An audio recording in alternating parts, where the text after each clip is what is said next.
আম্মু মানে পিঠা খাই মাংসের তরকারি দে, তুমি আমাকে কদুর তরকারি দে দেখতেন।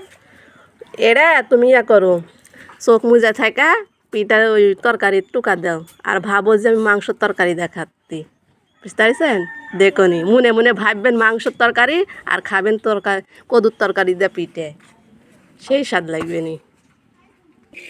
লাও এই ইয়া দেয় খাও, এরকম আমি খাচ্ছি, আমি মনে মনে ভাববো এটা বট দেখাচ্ছি, বুঝতে পারছেন?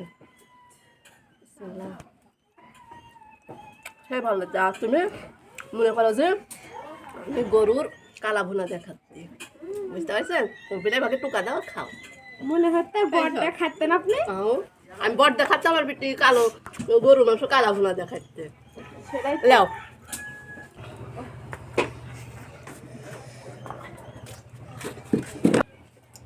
এখন মাংস নাই, পিঠা করেছি, তা কি বলবো, সলে তো সান্ত্বনা দেওয়া লাগবে। ওইখানে বলেতে যে মনে মনে ভাবো মাংসের তরকারি আর পিঠা দিয়ে টুকা দাও কদুর তরকারিতে। মাংস নাই এখন।